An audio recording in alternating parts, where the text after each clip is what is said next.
Hello everyone, welcome to Namdev academy YouTube channel. Guys आज अपन बात करेंगे रेलवे द्वारा पूछे गए क्वेश्चन है, उसका सेट नंबर 45 है। 44 सेट अपन कवर कर चुके हैं। 45 सेट में अपन क्वेश्चन देखेंगे। क्वेश्चन नंबर 36 से लेकर 65 तक के क्वेश्चन को अपन इस वीडियो के अंदर कवर करेंगे। तो आगे बढ़ेंगे गाइज, वीडियो को लाइक कर दीजिएगा, चैनल को सब्सक्राइब कर दीजिएगा, घंटे के निशान को जरूर चेक कर लीजिएगा। देखिएगा क्वेश्चन नंबर 36 क्या कहते हैं कि थोड़ा सा ऊपर कर ले, ये देखिएगा क्वेश्चन नंबर 36 कहता है अपने को कि ये जो टर्म्स है इसका मतलब है ब्रांड न्यू, यानी ये आपको एक लाइन दे रखी है गाइज। ओके गाइज, इसी प्रकार से आपको एक दूसरी टर्म्स दे रखी है, इसी प्रकार से आपको ये तीसरी दे रखी है, इसी प्रकार से ये चौथी लाइन दे रखी है। Which of the following code denotes new car. New car किसको रिप्रेजेंट करती है? अब गाइज अपने को देखना कि ये कॉमन कहाँ पे आ रहा है। देखिएगा सबसे पहले इनको सबको मैं अलग कर देता हूँ ताकि आप कन्फ्यूजन नहीं हो। इसको मैं इस तरीके से कर देता हूँ। ओके गाइज, दूसरे को मैंने इस तरीके से कर दिया ताकि सेपरेट हो जाए, और तीसरे को फिर से मैंने इस तरीके से कर दिया, ठीक है। और जो लास्ट है अपना उसको ये हो गया। अब अपने को बताना है गाइज यहाँ पे न्यू कार। न्यू कार आपको देखिएगा कहाँ पे देखने को मिलता है गाइज। न्यू तो आपको यहाँ पे देखने को मिल रहा है, कार आपको यहाँ पे देखने को मिल रहा है। तो आप किस तरीके से कॉमन देखोगे? देखिएगा एक न्यू आपको यहाँ पे देखने को मिल रहा है। अब गाइज इसमें आपने देख लिया कि न्यू इसके अंदर है और न्यू इसके अंदर है, तो इन दोनों में कुछ कॉमन आ रहा है क्या? यहाँ पे देखिएगा जी आर आई आ रहा है, जी आर आई आ रहा है, यानी न्यू का मतलब हो जाएगा आपका जी आर आई। ओके गाइज, एक तो क्लियर हो गया। अब जी आर आई कहाँ पे आ रहा है? देखिएगा ये ऑप्शन नहीं होगा, ये ऑप्शन नहीं होगा, इन दोनों में से आंसर होगा। अब गाइज अपने को और देखना है कि कार देखना है। कार कहाँ पे कॉमन आ रहा है वो अपन देख लेते हैं। गाइज कार देखते हैं, यहाँ पे कार हो गया, इसमें नहीं है, इसमें नहीं है, यानी कार किसी में भी कॉमन नहीं है। अब जो भी कॉमन टर्म्स नहीं है किसी में भी, वो अपना आंसर हो जाएगा। किसी में भी कॉमन नहीं है। अब देखते हैं गाइज, इसमें देखते हैं अपन C H R I common आ रहा है, ये नहीं हो सकता। टी डब्ल्यू ओ एच देखिएगा, T W O H common आ रहा है, ये नहीं हो सकता। यानी जो कॉमन नहीं आ रहा वो अपना आंसर हो जाएगा। बच गया कौन सा? डी ई एच, ये अपना आंसर हो जाएगा। तो इस क्वेश्चन का करेक्ट आंसर हो जाएगा अपने पास में option number C. Next question number 37 की बात करते हैं। गोलीय लेंस की अवधारणा क्या है? तो गोलीय लेंस की अवधारणा की बात करें, देखिएगा लेंस की जो अवधारणा है गाइज, लेंस की बात हो रही है, ध्यान में रखना। और स्फेरिकल लेंस होता है और स्फेरिकल लेंस होता है, उसके अंदर क्या होता है गाइज? स्फेरिकल लेंस होता है जिसको अपन गोलीय लेंस कहते हैं। ये दो प्रकार के होते हैं। एक तो होता है आपका अवतल, जिसको इंग्लिश के अंदर कनकेव बोला जाता है। एक होता है गाइज आपका उत्तल, जिसको कन्वेक्स बोला जाता है। ओके गाइज, इसको हिंदी में बोलते हैं उत्तल। दो प्रकार के लेंस है। इनकी अवधारणा की बात करें तो इनकी अवधारणा होती है गाइज अपवर्तन की, रिफ्रैक्शन की होती है। आंसर बी हो जाएगा। अपवर्तन किसे कहते हैं? यदि कोई प्रकाश की किरण एक माध्यम से दूसरे माध्यम के अंदर जाती है, एक माध्यम से दूसरे माध्यम के अंदर जाती है तो वो अपने पथ से विचलित हो जाती है, ठीक है। एक माध्यम से दूसरे माध्यम में जाती है तो एक माध्यम से दूसरे माध्यम में जाती है तो वो अपने पथ से, उसका मेन पथ तो ये था, या तो वो इसके नॉर्मल की तरफ हो जाएगी या नॉर्मल से दूर हो जाएगी, विचलित हो जाती। इस घटना को कहते हैं प्रकाश का अपवर्तन। परावर्तन किसको कहते हैं? जब सरफेस पर टकराने के बाद वापस से उसी मीडियम में चली जाए उसको कहते हैं परावर्तन गाइज। तो इस क्वेश्चन का अपना करेक्ट आंसर हो जाएगा प्रकाश का अपवर्तन, लाइट रिफ्रैक्शन। अब गाइज इसमें मैंने आपको दो टर्म्स बताई है, एक तो बताया था मैंने अवतल, एक होता है उत्तल। ये लेंस किस प्रकार से काम करते हैं, किस प्रकार की ये इमेज बनाते हैं, दोनों की बात करें। लेंस की बात हो रही है दोनों लेंस की। एक तो इमेज बनाता है गाइज बढ़ी हुई इमेज, और एक बनाता है गाइज छोटी मतलब डिमिनिश इमेज। दोनों की बात करें अपन तो ये जो कनकेव है, कनकेव यानी अवतल, ये तो बिल्कुल डिमिनिश यानी घटा के इमेज बनाता है, छोटी इमेज बनाता है। और गाइज जो उत्तल लेंस है ये बड़ी इमेज बनाता है, एनलार्ज। ये दोनों टर्म्स आपको ध्यान में रखनी है। उत्तल लेंस है, कन्वेक्स लेंस है, वो एनलार्ज इमेज बनाता है, और जो अवतल लेंस है वो डिमिनिश यानी बिल्कुल छोटी इमेज बनाता है। तो इस क्वेश्चन का अपना करेक्ट आंसर हो जाएगा option number B, light refraction, प्रकाश का अपवर्तन। देखिए विकल्प में से असंगत को चुनना है, तो देखिएगा B C D, E F G, C D E, M N, ये कंटिन्यू आ गया, तो ऑप्शन सी आपका करेक्ट हो जाएगा। क्वेश्चन नंबर 39 की बात करते हैं। इंपॉर्टेंट क्वेश्चन है, अच्छा क्वेश्चन है। सामान्यतः टूथपेस्ट की प्रकृति क्या होती है?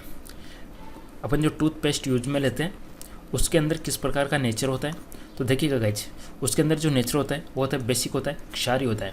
अब ये क्षारीय होने के पीछे का रीज़न क्या है? अपना मुंह है होता है, मुंह के अंदर जो लार वगैरह होती है उनकी जो प्रकृति होती है गाइज मुंह के अंदर अपना जो एसिडिक होता है, और मुंह अपना एसिडिक होता है। जैसे अपन कोई भोजन करते हैं तो वो जो शर्करायुक्त भोजन होता है वो और ज़्यादा एसिडिक होता है, और एसिडिक होने से वो पेट में जाने के बाद में और ज़्यादा एसिडिक होगा, यानी वो उनका ज़्यादा से ज़्यादा विकास होता जाएगा। इसलिए उसको न्यूट्रलाइज करने के लिए अपन टूथपेस्ट काम में लेते हैं, और टूथपेस्ट की जो प्रकृति होती है क्षारीय होती है, इसलिए मुँह में बनने वाला जितना भी एसिडिक है उसको ये न्यूट्रलाइज कर देता है। अब गाइज ये तो हो गया इसका कंसेप्ट।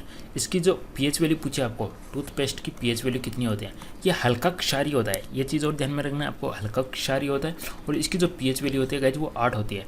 पीएच स्केल पता होना चाहिए आपको, 0 से 14 होती है। ओके गाइज, और ये किस किस से मिलकर बना हुआ होता है टूथपेस्ट, ये 7 एलिमेंट्स होते हैं इसके अंदर। 7 एलिमेंट्स कौन कौन से होते हैं गाइज? एक तो होता है फ्लोराइड, एक होता है एंटीबैक्टीरियल एजेंट, तीसरा होता है सोडियम बाइकार्बोनेट होता है, डिसेंटिनाइज एजेंट होता है, कुछ एंजाइम्स होता है, कुछ जाइटोल होता है। इस तरीके के इसके अंदर 7 एलिमेंट्स होते हैं। तो आपको कौन सा नाम याद में रखना है? एक सोडियम बाइकार्बोनेट का नाम ध्यान में रख सकते हो आप। ये पाया जाता है किसके अंदर? टूथपेस्ट के अंदर। पीएच वैल्यू ध्यान में रखना है आपको 8। मुंह के एसिड को खत्म करने के लिए इसकी प्रकृति होती है क्षारीय। क्वेश्चन नंबर 40 देखते हैं गाइज। किस राजनेता का लोकप्रिय रूप चाचा कहकर संबोधित किया जाता है? So simple question. चाचा Nehru, Pandit Jawaharlal Nehru. Option number C, Bharat के पहले प्रधानमंत्री जवाहरलाल नेहरू। भारत के पहले राष्ट्रपति कौन है? राजेंद्र प्रसाद। सुभाष चंद्र बोस है, इनको क्या कहा जाता है? सुभाष चंद्र बोस है, इनको ध्यान देना, देशभक्तों का राजकुमार, prince of patriots. Prince of patriots, देशभक्तों का राजकुमार किसे कहा जाता है? सुभाष चंद्र बोस को। महात्मा गांधी के नाम आप सभी को पता है, राष्ट्रपिता गांधी, बापू।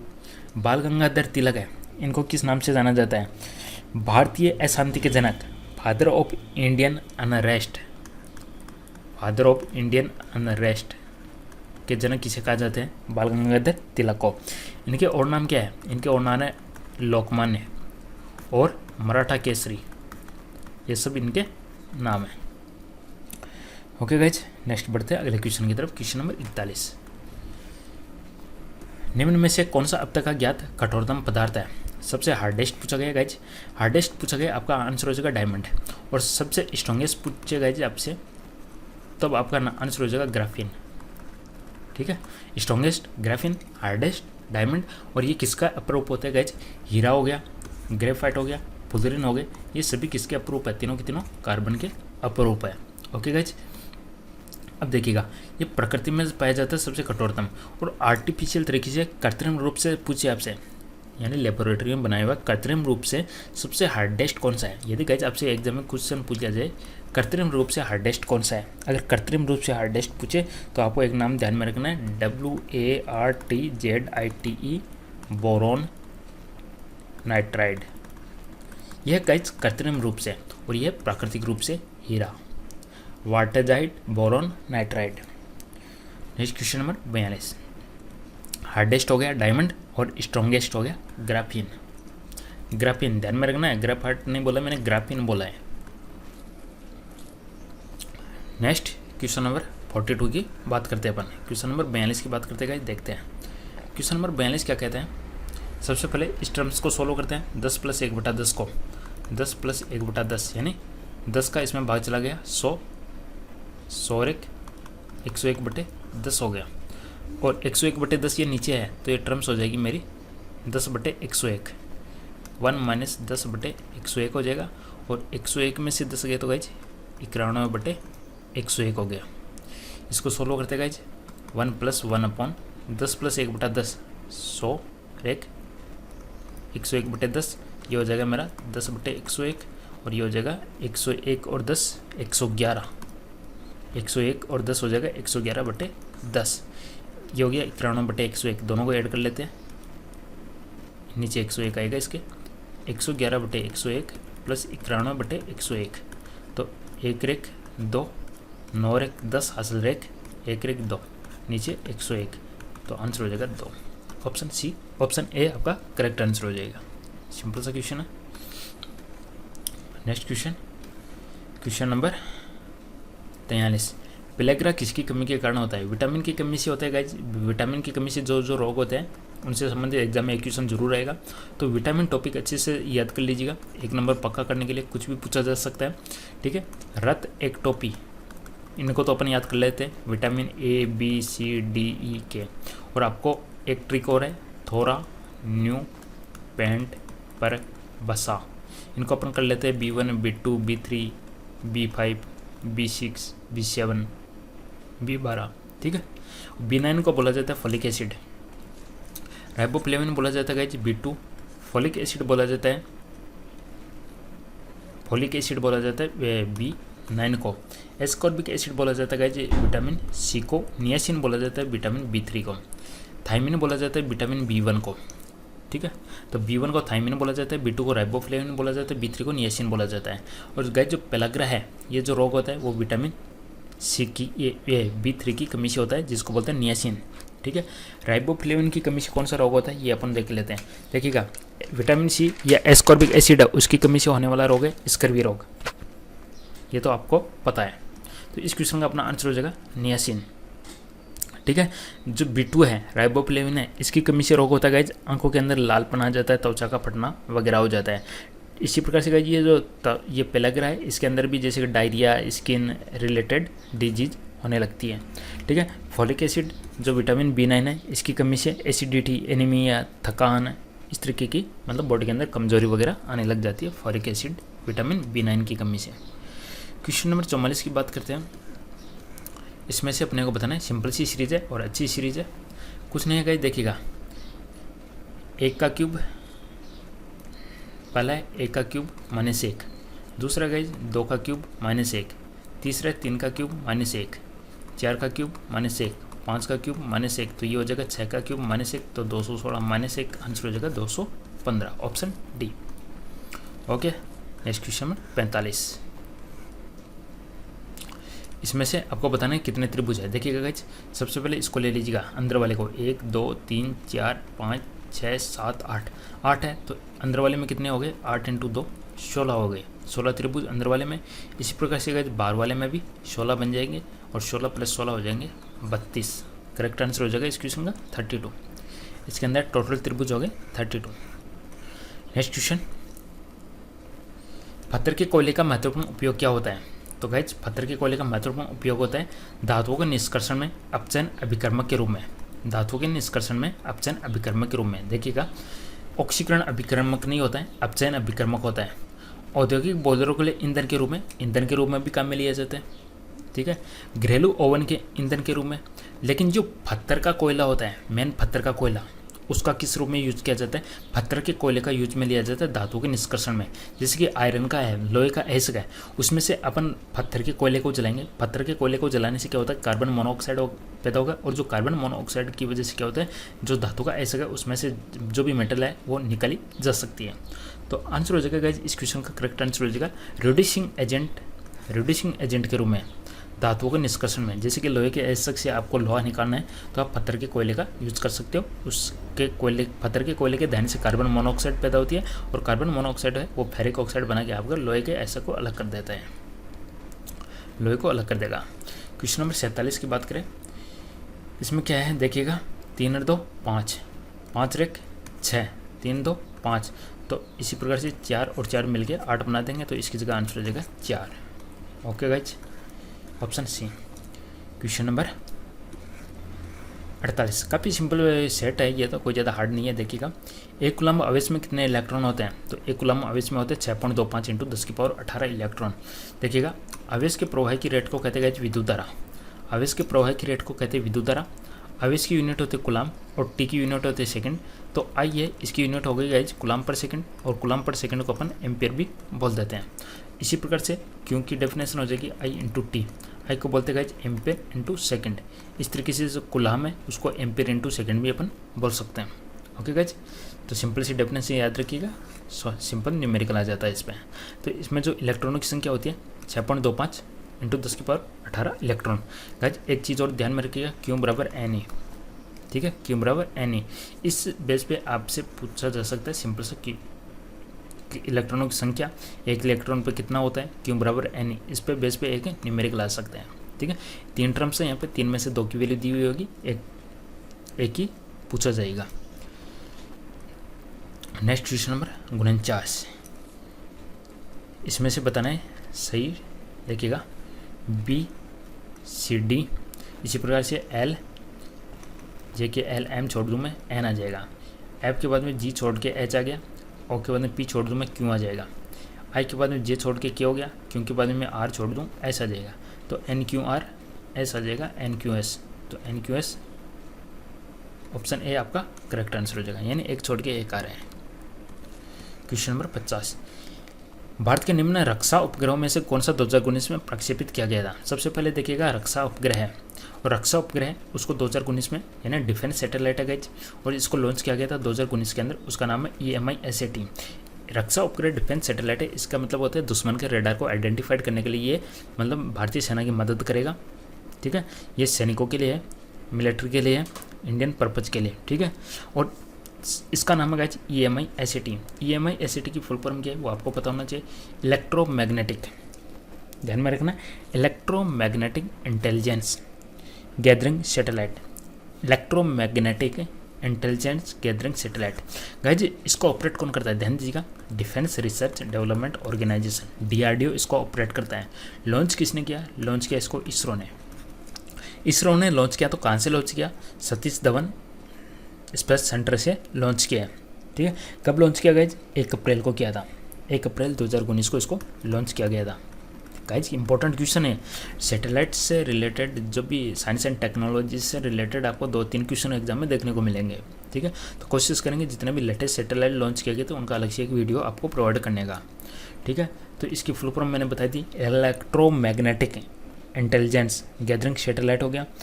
ऑपरेट करता है इसको DRDO, डिफेंस के लिए, ध्यान में रखना, डिफेंस के लिए। ठीक है, दुश्मन के रेडार को आइडेंटिफाइड करने के लिए। किस रॉकेट से लॉन्च किया गया? तो इसको लॉन्च किया गया था PSLV-C45 से, ये रॉकेट का नाम है, PSLV-C45 रॉकेट का नाम है। क्वेश्चन नंबर 51 देखते हैं, इसमें पूर्ण वर्ग क्या होगा? देखिए गाइज, A² हो गया, ये B² हो गया, -2AB कर दूँ मैं, तो -2AB। अब देखिए गाइज यहाँ पे आपको क्या है, देखिएगा A², अब यहाँ पे ये टर्म्स A है, तो गाइज ये टर्म्स क्या है आपकी, ये तो A आ गया, तो गाइज A तो आ गया, आपको 2 × B और चाहिए। अब देखिएगा 2 × B चाहिए, देखिएगा A² हो जाएगा, B² हो जाएगा, और माइनस आपको यहाँ पे दे रखा है गाइज A × A दे रखा है। अब A की जगह मैं क्या कर दूँ, 2B कर दूँ, 2B कर दूँ तो मेरा ये फॉर्मूला बन जाएगा 2AB। ओके गाइज, तो ये A की वैल्यू क्या है, 2B, A की वैल्यू 2B, 2B का मतलब 2 × B की जगह 0.24। ठीक है, तो इस A की वैल्यू क्या होगी, 0.24 × 2 0.48, ऑप्शन डी आंसर हो जाएगा। ठीक है, सिंपल सा इसका फॉर्मूला बेस किया गया A² + B² - 2AB। ठीक है, तो यहाँ पे आपको A तो कैंसिल हो गया, ओनली A की वैल्यू किसके बराबर, 2B के बराबर है, और B की वैल्यू आपकी है 0.24, 2 × 0.24 यानी 0.48। क्वेश्चन नंबर 52, कितने वर्षों में एक निश्चित राशि 5 वर्ष साधारण ब्याज पर स्वयं की दुगुनी हो जाएगी? देखिए गाइज, आप 100 रुपये इन्वेस्ट करते हो और आपकी राशि बन गई गाइज 200 रुपये, या आप P राशि इन्वेस्ट करते हो और आपकी राशि बन गई 2P। अगर मूलधन P है, मिश्र धन 2P है, तो ब्याज कितना हुआ, दोनों का अंतर ब्याज हो गया P। सिंपल सा फॉर्मूला है SI = PRT/100। ठीक है, ब्याज कितना है P, मूलधन कितना था P, दर कितनी है 5%, समय आपको निकालना है अपॉन में 100, P से P कैंसिल, 5 का भाग 20 बार, तो T बराबर आ जाएगा 20, ऑप्शन B करेक्ट आंसर हो जाएगा। ओके गाइज, या मूलधन आपका P है वो 100 में ले लीजिएगा, मिश्र धन आपका 200 हो जाता है, तो ब्याज हो गया आपका दोनों का अंतर 100।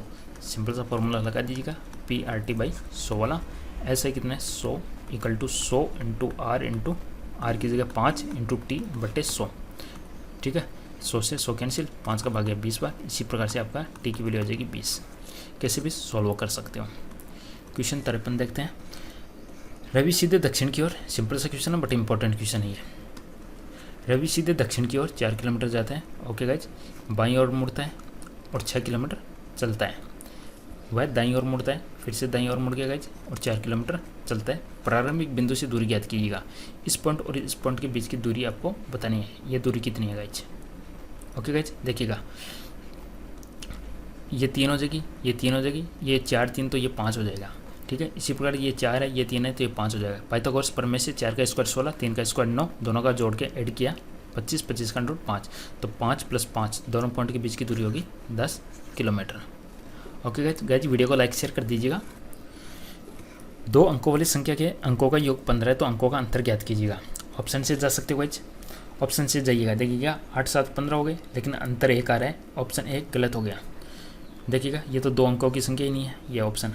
अब देखिएगा 9 और 6 अंतर 3 आ रहा है, अंतर 3 आ रहा है, यहाँ पे अंतर करोगे तो आप -3 आ रहा है, तो ये ऑप्शन नहीं होगा। और इनका अंकों का योग 15, 9 और 6 15, तो ऑप्शन सी आपका करेक्ट आंसर हो जाएगा। तो ऑप्शन से कर सकते हो इस क्वेश्चन को। क्वेश्चन 55, ये गाइज इजी क्वेश्चन है, आसानी से आप कर लोगे इसको, पढ़ने की कोशिश कीजिएगा, काफ़ी सिंपल क्वेश्चन है। क्वेश्चन नंबर 56, शोषक द्रव के रूप में जाना जाता है। इंपॉर्टेंट मोस्ट रिपीटेड क्वेश्चन है, काफ़ी सिंपल क्वेश्चन है। शोषक द्रव ड्राई आइस बोला जाता है गाइज, सॉलिड कार्बन डाइऑक्साइड को, ठोस कार्बन डाइऑक्साइड को बोला जाता है। और इसको किस रूप में काम में लिया जाता है? कूलिंग एजेंट के रूप में। एग्जाम में क्वेश्चन पूछा जा सकता है कि शुष्क द्रव को किस रूप में काम में लिया जाता है? कूलिंग एजेंट के रूप में। Next question number 57, Bhagyashree Thipsay किस खेल से संबंधित है? भाग्यश्री थिप्से शतरंज या चेस से संबंधित है, और इनके पति का नाम है प्रवीण थिप्से। और प्रवीण थिप्से भी किस खेल से संबंधित है? चेस से संबंधित है। फिलहाल एट प्रेजेंट ये बम्बई के अंदर एक बैंक के अंदर काम कर रही है। क्वेश्चन नंबर 58 की देखते हैं। कुछ नहीं है गाइज, देखिएगा 3 दूनी 6 और 14 × 6 84, 9 × 72 72 × 3 216, 56 जो 30 को किससे मल्टीप्लाइड करूँ ताकि आंसर 120 आ जाए? 4 से मल्टीप्लाइड कर दूँ, तो यानी इसकी जगह आंसर हो जाएगा 4, यानी इन सब का मल्टीप्लाइड है, इन सब का मल्टीप्लाइड ये आंसर आ रहा है 120, तो यहाँ पे आंसर हो जाएगा 4, 56 जो 30, 30 चौक 120, ऑप्शन डी।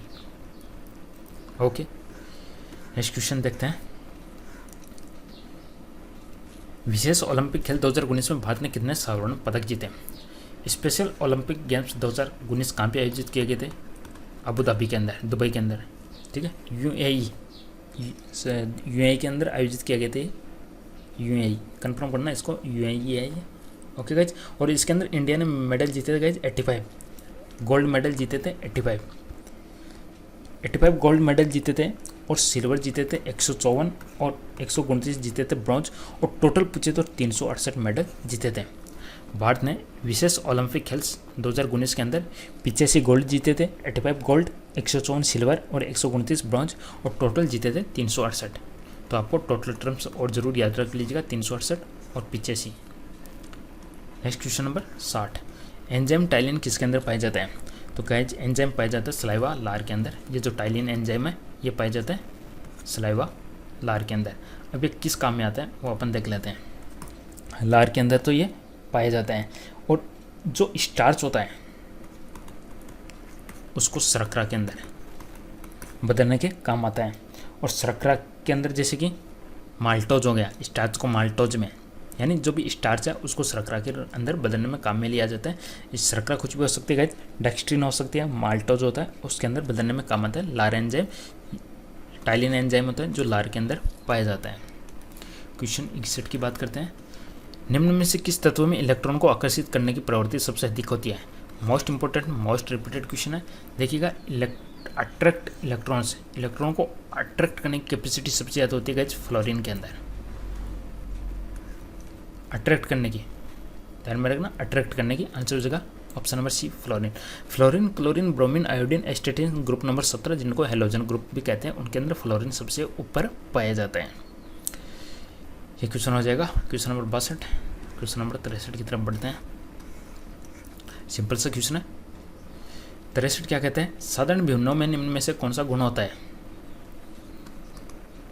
सिंपल सा क्वेश्चन है। साधारण भिन्न, देखिए गाइस, भिन्न किसको बोलूँगा? A/B, जैसे मैंने कह दिया 1/5। इसका मतलब होता है इसका जो हर है वो छोटा होना चाहिए। पहला देखिएगा, उनका अंश हरों से बड़ा होता है। अगर गाइस अंश को आप 10 लिख देते हैं और हर को 5 लिख दिया तो ये भिन्न कहाँ पे बना? भिन्न तो बन ही नहीं सकता, ये डेसिमल में आ जाएगा, यानी अंश तो उसके हर से बड़ा हो ही नहीं सकता। तो पहला तो गलत हो जाएगा, यह डेसिमल में बन जाएगा। उनके हर 10 की घातों में होते हैं। ज़रूरी है कि 10 की घात में ही हो, 1/5 भी हो सकता है, ज़रूरी नहीं 10 की घात में ही हो। ओके गाइज, उनके हर 10, 100 आदि को छोड़कर होते हैं, इनको छोड़कर होते हैं। देखिए ना, ये कहता है कि इनको छोड़कर होता है। जैसे कि एक संख्या तो होगी 1/10, एक संख्या होगी गाइज 1/9। अब देखिएगा, इसको 1/10 कर दिया तो ये तो 0.1 डेसिमल में आ गया। ठीक है, यानी इनके जो हर होते हैं वो इनको छोड़कर होते हैं। ओके गाइज, 1/9, 1/8 भिन्न की बात हो रही है, साधारण भिन्न की बात हो रही है। तो आंसर हो जाएगा, इनको संख्या रेखा पर निरूपित नहीं किया जा सकता, ये भी नहीं हो सकता। तो आंसर हो जाएगा इसका option number C. Option C यहाँ पे करेक्ट आंसर बनेगा। इनके हर इनको छोड़कर होते हैं। आपको पूछा गया है साधारण भिन्न के बारे में पूछा गया है, वल्गर फ्रैक्शन के बारे में पूछा गया है। ठीक है, अगर 10, 100, 1000 होंगे नीचे तो वो डेसिमल में कन्वर्ट हो जाएंगे। 2000 वर्ष में कितने विषम दिन होते हैं? 4 का भाग दीजिएगा, पूरा भाग चला गया, कोई भी शेष नहीं बचा, यानी 0 विषम दिन होते हैं। या आप 400 का भाग दे सकते हो, 4 या 400 का भाग दे सकते हो आप, जो भी आपको उचित लगे। ठीक है, ज़्यादा बढ़िया तो 400 का दे लीजिएगा। और क्वेश्चन नंबर 65 देखते हैं गाइज। किसी कूट भाषा में किंडल को ये लिखा जाए तो एक्जोटिक को किस भाषा कैसे लिखा जाएगा? कुछ नहीं है इसमें गाइज, जस्ट अपोजिट किया हुआ है। इसको आपने इस तरीके से रख दिया, देखिएगा उल्टा कर दिया। के को एंड में ले गए, आई इसके पहले आ गया, एन इसके बाद में आ गया। तो इसी प्रकार से आपका ई तो यहाँ पे आ जाएगा, सी आपका यहाँ पे आ जाएगा, अक्स यहाँ पे आ जाएगा, आई यहाँ पे आ जाएगा, तो आपका आंसर बन जाएगा। ओके, नेक्स्ट देखेंगे नेक्स्ट सेट में। तो गाइज ये था अपना सेट नंबर 45। पसंद आया लाइक जरूर कीजिएगा, काफ़ी सिंपल क्वेश्चन थे इसके अंदर, इसलिए थोड़ा सा स्पीड रखा। Okay guys.